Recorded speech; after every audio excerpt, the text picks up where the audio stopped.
എല്ലാവർക്കും Arya serial spot റിവ്യൂയിലേക്ക് സ്വാഗതം. ഈ വീഡിയോ ഇഷ്ടപ്പെടുവാണെങ്കിൽ ഒന്ന് ലൈക്ക് ചെയ്തും സബ്സ്ക്രൈബ് ചെയ്തും ഒന്ന് സപ്പോർട്ട് ചെയ്യണം കേട്ടോ. പവിത്രം സീരിയലിലെ എപ്പിസോഡാണ് പറയാൻ പോകുന്നത്. അപ്രതീക്ഷിതമായിട്ട് തന്നെ ശങ്കരനാരായണൻ നമ്മുടെ വിക്രമിനെ ജയിലിൽ നിന്ന് മോചിപ്പിക്കുകയാണ്. ശങ്കരനാരായണൻ അതേസമയം തന്നെ ദർശന് നല്ല രീതിയിൽ വെള്ളം കുടിപ്പിക്കുന്നുണ്ട്. കോടതിയിലേക്ക് വന്ന ജോബിനെ ഒരു തരത്തിലും ദർശൻ ജോബിനെ ചോദ്യം ചെയ്യാൻ സമ്മതിക്കുന്നില്ല. അതേസമയം തന്നെ ജഡ്ജി പറയുവാണ് എന്തായാലും ചോദ്യം ചെയ്യട്ടെ എന്ന്. അതേസമയം തന്നെ ജോബി ചോദ്യം ചെയ്യുവാണ്.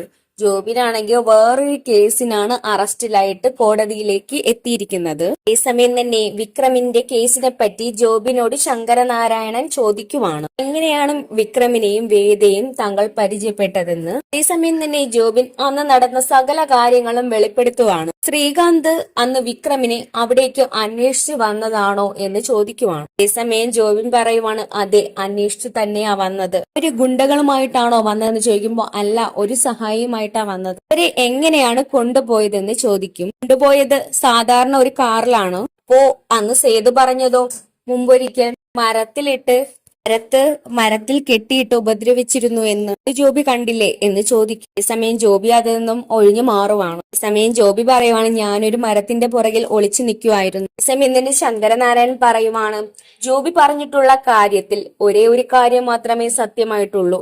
ജോബി ഒരു മരത്തിന്റെ പുറകിൽ ഒളിച്ചു നിൽക്കുകയായിരുന്നു. പക്ഷേ ആ മരത്തിന് മുകളിൽ മറ്റൊരു കണ്ണുള്ളതായിട്ട് ആരും ശ്രദ്ധിച്ചിട്ടില്ല. അതിനുശേഷം ആ CCTV ക്യാമറ ഇവരങ്ങ് അഴിച്ചു മാറ്റി. ശ്രീകാന്ത് അത് ജോബിനെ ഏൽപ്പിച്ചിട്ടാണ് ആ കാര്യം ചെയ്തത്. ശ്രീകാന്ത് അന്ന് നശിപ്പിക്കാൻ വേണ്ടിയാണ് നിർദ്ദേശം നൽകിയതെങ്കിലും ജോബി അത് ചെയ്തില്ല. എന്തെങ്കിലും ശ്രീകാന്തിന് എതിരായിട്ട് അത് ഉപയോഗിക്കാം എന്നു കരുതി ആ ഒരു CCTV ക്യാമറ തന്റെ വീട്ടിൽ തന്നെ ഒളിപ്പിച്ചു വെച്ചു. പിന്നെ ജോബിയുടെ അപ്പനും ഇപ്പോ അറസ്റ്റിലായിരിക്കുവാണ്. കഴിഞ്ഞ കേസിൽ ദർശൻ വക്കീൽ വാദിച്ചിരുന്നു ചില പാവപ്പെട്ടവർക്ക് ജീവകാരുണ്യ പ്രവർത്തനം ചെയ്തുകൊണ്ടിരിക്കുവായിരുന്നു എന്ന്. ആളുകൾക്ക് വീടില്ലെങ്കിൽ വീട് പണിത് കൊടുക്കുന്ന കാരുണ്യ പ്രവർത്തനമാണ് നടത്തുന്നതെന്ന് പറഞ്ഞു. ശരിയാണ്, വീട് തന്നെയാ പണിത് നൽകുന്നത്. പക്ഷെ ആ കാരുണ്യ പ്രവർത്തനം നടത്തി 10 കോടിച്ചിട്ട് ജോബിയുടെ അപ്പനും ഇപ്പോൾ അറസ്റ്റിലാണ്. ഇവര് രണ്ടുപേരും ഇപ്പോൾ സബ് ജയിലിലാണ് എന്ന് ശങ്കരനാരായണൻ വെളിപ്പെടുത്തുവാണ്. സമയത്ത് ദർശൻ വക്കീല് എണീറ്റ് നിന്നിട്ട് പറയുവാണ് ഈ കേസിൽ പ്രതിയായെന്ന് കരുതി ഒരു തെറ്റ് ചെയ്തു എന്ന് പറഞ്ഞു. വീണ്ടും തെറ്റ് ചെയ്യുമോ എന്ന് ദർശൻ ചോദിക്കുവാണ്. അതേസമയം ശങ്കരനാരായണൻ പറയുവാണ് അത് തന്നെയാ ഞാനും പറഞ്ഞത്. വിക്രം പണ്ടൊരിക്കൽ ഒരു തെറ്റ് ചെയ്തിരുന്നു. പക്ഷേ ആ തെറ്റ് ചെയ്തെന്ന് കരുതി എപ്പോഴും വിക്രം തെറ്റ് ചെയ്യുമെന്ന് പറയാനായിട്ട് നിങ്ങൾക്ക് എന്തു തെളിവാണ് അതിനെപ്പറ്റി നൽകാൻ കഴിയുന്നത്? അതേസമയം ആ ക്യാമറയിൽ ഉണ്ടായിരുന്ന എല്ലാ കാര്യങ്ങളും ശങ്കരനാരായണൻ വെളിപ്പെടുത്തുവാണ്.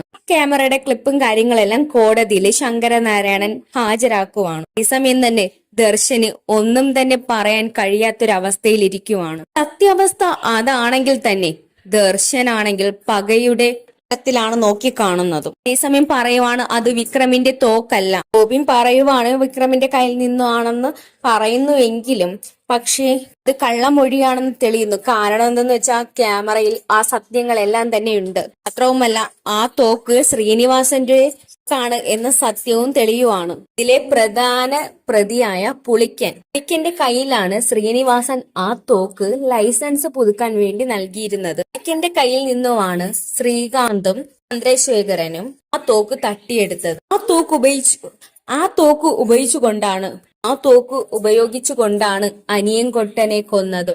അനിയൻകുട്ടനെ കൊല്ലുന്നതൊക്കെ കറക്റ്റ് ആയിട്ട് തന്നെ ആ ക്യാമറയിൽ പതിഞ്ഞിട്ടുണ്ടായിരുന്നു. എല്ലാ തെളിവുകളും കണ്ടെത്തി കഴിഞ്ഞതിനാൽ ഇവർക്കിനി ഒരു രക്ഷയുമില്ല. അങ്ങനെ എല്ലാ കാര്യങ്ങളും ശങ്കരനാരായണൻ കോടതിയിൽ വെച്ച് തെളിയിക്കുകയാണ്. ഇനി വിക്രം പുറത്തേക്കിറങ്ങി വരുന്ന കോടതിയിൽ നിന്ന് പുറത്തേക്കിറങ്ങി വരുന്ന വിക്രമിനോട് ശങ്കരനാരായണൻ പറയുവാണ് എന്തായാലും 2 ദിവസത്തിനകം പുറത്തേക്കിറങ്ങാമെന്ന്. അതേസമയം വിക്രം പറയുവാണ് എനിക്കതിലൊരു പ്രതീക്ഷയ്ക്കുണ്ട്, എങ്ങനെയെങ്കിലും എനിക്ക് പുറത്തിറങ്ങണം. അതേസമയം ശങ്കരനാരായണനോട് പറയുവാണ് പുറത്തിറങ്ങുന്ന എനിക്ക് അവളെ കുറിച്ച് എന്തെങ്കിലും വിവരം കിട്ടുമോ എന്ന് എനിക്ക് അറിയത്തില്ല. വിക്രം അച്ഛ എന്നൊക്കെയാണ് ശങ്കരനാരായണനെ വിളിക്കുന്നത്. ഒരു മകനെ പോലെയാണ് നമ്മുടെ ശങ്കരനാരായണൻ കാണുന്നതും വിക്രമിനെ.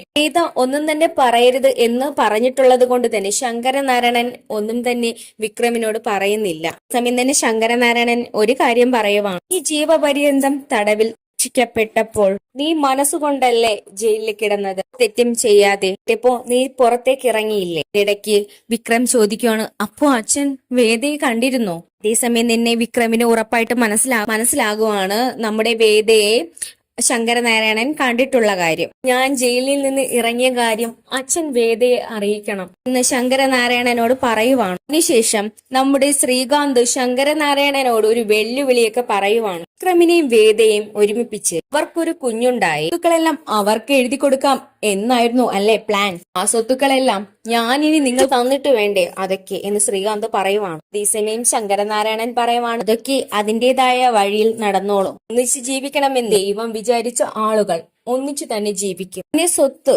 അതിന്റെ അവകാശികൾ വരും, അവർക്ക് താനേ കൊടുത്തോളും. അതേസമയം ശ്രീകാന്തിന് മനസ്സിലാവുകയാണ്, ഇതയുടെയും വിക്രമിന്റെയും കൊച്ചിനല്ലേ ആ സ്വത്തുക്കൾ കിട്ടത്തുള്ളൂ, അതുകൊണ്ട് തന്നെ അവർക്ക് കൊച്ചു ജനിച്ചിട്ടുണ്ടാകും എന്ന് തന്നെ ശ്രീകാന്ത് അവിടെ നിന്ന് മനസ്സിലാക്കുവാണ്. അതേസമയം ശ്രീകാന്ത് പറയുവാണ്, നിങ്ങളുടെ മനസ്സിലിരിപ്പ് അതൊരിക്കലും നടക്കത്തില്ല, അവളെ എന്തായാലും ജീവനോടെ നിങ്ങൾക്ക് കിട്ടാൻ പോകുന്നില്ല. അങ്ങനെ ഇറക്കിയിട്ട് അവര് രണ്ടുപേരും ഒരുമിച്ച് ജീവിക്കാന്ന് നിങ്ങൾ വിചാരിക്കേണ്ട എന്ന് ശ്രീകാന്ത് പറയുവാണ്. അവര് രണ്ടുപേരും ഒന്നിച്ച് ജീവിക്കണമെന്ന് ദൈവം വിധിച്ചിട്ടുണ്ടെങ്കിൽ അവർ ഒന്നിച്ചു തന്നെ ജീവിക്കും. എനിക്കിനി വയസ്സാൻ കാലത്ത് അവർ രണ്ടുപേരും ഒരുമിച്ച് ജീവിച്ച് അവർക്കൊരു കുഞ്ഞുണ്ടാകുമല്ലോ, ആ കുഞ്ഞുമായിട്ട് അവരോടൊപ്പം ഒരുമിച്ച് ജീവിക്കാനാണ് എനിക്ക് താല്പര്യം എന്ന് ശങ്കരനാരായണൻ പറയുവാണ്. അതും കൂടെ കേട്ടപ്പോൾ ശ്രീകാന്തിന് ഉറപ്പായി വേദയുടെ കുഞ്ഞ് ജീവിച്ചിരിപ്പുണ്ടെന്ന്. അതേസമയം ഈ കാര്യം ശ്രീകാന്ത് സാബുവിനോട് പറയുന്നുമുണ്ട്. ഉറപ്പായിട്ടും ആ കുഞ്ഞ് ജീവിച്ചിരിപ്പുണ്ട്, അതാണ് അങ്ങേര് ഇങ്ങനെ പറയുന്നത്. എങ്കിൽ തന്നെ അങ്ങേരത് അത്ര ഉറപ്പായിട്ട് പറയത്തില്ല. അതേസമയം സാബു പറയുവാണ്, അങ്ങേർക്ക് ജയിക്കാൻ വേണ്ടി അവസരം കിട്ടിയിരിക്കുവല്ലേ, ഉണ്ട് അങ്ങേര് സ്വപ്നത്തിൽ എന്നതുപോലെ പറഞ്ഞതായി വലിയ കാര്യമൊന്നുമില്ല എന്ന് പറഞ്ഞു കൊടുക്കുവാണ്. എന്തായാലും വിക്രം ഇറങ്ങട്ടെ, നമുക്ക് അങ്ങ് അവനെ തീർത്ത് കളഞ്ഞേ എന്ന് തന്നെ സാബു പറയുവാണ്. വിക്രം ജയിലിൽ നിന്ന് ഇറങ്ങി വരുന്ന സമയത്ത് നമ്മുടെ വിശ്വൻ കാത്തു നിൽക്കുവാണ് വിക്രമിനെ കൂട്ടിക്കൊണ്ടു പോകാൻ. അങ്ങനെ അവര് സംസാരിച്ചുകൊണ്ട് നിൽക്കുന്ന സമയത്ത് അങ്ങോട്ടേക്ക് ശ്രീകാന്തും ദർശനും എത്തുന്നുണ്ട്. എന്നിട്ട് നമ്മുടെ ശ്രീകാന്തും ദർശനും നമ്മുടെ വിക്രമിനെ വെല്ലുവിളിക്കുവാണ്. വേദയേക്കാൾ മുൻപ് നിന്നെ പുറത്ത് ഇറക്കാൻ ഞങ്ങൾ ആഗ്രഹിച്ചിട്ടുണ്ടടാ എന്ന് ദർശൻ വെല്ലുവിളിയോടെ തന്നെ വിക്രമിനോട് പറയുവാണ്. അതേസമയം വിക്രമിനോട് ശ്രീകാന്ത് പറയുവാണ്, എനിക്ക് വേദയോട് തീർത്താൽ തീരാത്ത പകയുണ്ട്, അവളെ ഞാൻ തീർക്കാൻ ഇവിടെ ഒരു ഒളിച്ചോട്ടം. സമയം തന്നെ വിക്രമാണെങ്കിൽ അവരുടെ കൂടെ വെല്ലുവിളിക്കാനൊന്നും തയ്യാറാകുന്നില്ല. എനിക്ക് എന്റെ അച്ഛനെ കാണണം, അതുകൊണ്ട് തന്നെ ഞാൻ വീട്ടിലേക്ക് പോകുന്നു എന്ന് പറയുവാണ്. എനിക്കിതൊന്നും പറഞ്ഞു നിൽക്കാൻ സമയമില്ല എന്ന് പറഞ്ഞിട്ട് വിക്രം പോകുവാണ് വിശ്വന്റെ കൂടെ. അങ്ങനെ വിക്രമാണെങ്കിൽ മാഷിന്റെ അടുത്തേക്ക് എത്തുന്നുണ്ട്. അതേസമയം തന്നെ ഭക്ഷണം അങ്ങോട്ടും ഇങ്ങോട്ടും ഒക്കെ വാരി കൊടുക്കുന്നുണ്ട്. അങ്ങനത്തെ ഒരു സ്നേഹപ്രകടനമൊക്കെയാണ് കാണിക്കുന്നത്. അതേസമയം വേദയാണെങ്കിൽ ഒരു വലിയൊരു പ്രശ്നത്തിൽ പെടുന്നുണ്ട്. ഒരു വലിയ മയക്കുമരുന്ന് കച്ചവടക്കാരനെ പൂട്ടാൻ വേണ്ടിയുള്ള ദൗത്യത്തിലാണ് വേദ. അതിനു വേണ്ടിയുള്ള കാര്യങ്ങളൊക്കെ വേദ ചെയ്യുന്നുണ്ട്. അതേസമയം തന്നെ വിക്രമിന് പറ്റിയുള്ള ചില സൂചനകളൊക്കെ വേദ മകൾക്ക് നൽകുന്നുണ്ട്. വിക്രമിന്റെയും വേദയുടെയും ജീവിതത്തിൽ സംഭവിച്ച കാര്യങ്ങൾ മകൾക്ക് ഒരു കഥ രൂപത്തിൽ അച്ഛന് പറഞ്ഞു മനസ്സിലാക്കി കൊടുക്കുവാണ്. ഒക്കെ പറഞ്ഞു കൊടുക്കുന്നത് കേൾക്കുമ്പോൾ തരുണിന്റെ അമ്മ വലിയ സങ്കടമാകുന്നുണ്ട്.